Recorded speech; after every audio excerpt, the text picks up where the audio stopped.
دنیا بھر میں جیو ایکسپریس نیوز کے ناظرین کو اپنے نیوز کاسٹر مجین حسین بلال کی طرف سے السلام علیکم۔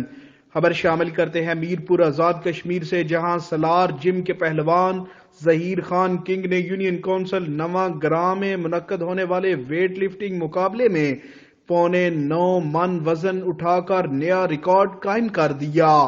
معززین علاقہ کی طرف سے پہلوان ظہیر خان کنگ کے لیے انعامات کی بارش اور بھرپور داد۔ ویٹ لفٹنگ میچ کے مہمان خصوصی وزیر توانائی و آبی وسائل چودھری ارشد حسین تھے۔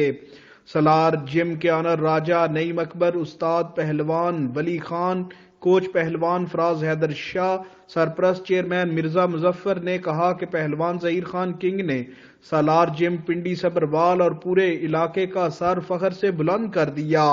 مہمان خصوصی وزیر توانائی و آبی وسائل چودھری ارشد حسین کی طرف سے نقد 50,000 دیے گئے۔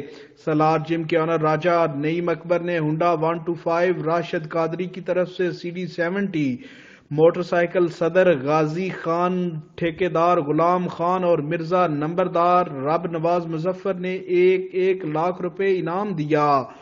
مقابلے میں دیگر معززین علاقہ نے بھی پہلوان ظہیر خان کنگ کی حوصلہ افزائی کرتے ہوئے انہیں انعامات سے نوازا۔ چودھری محمد زمان کی طرف سے سالار جم انتظامیہ کو 20,000 روپے دیے گئے۔ مہمانوں کو سالار جم کی طرف سے شیلڈ پیش کی گئی اور ان کی تشریف آوری پر شکریہ ادا کیا گیا۔ کیمرامین ٹیم کے ساتھ report Akram Shaheen, bureau chief, Geo Express News, Mirpur Azad Kashmir.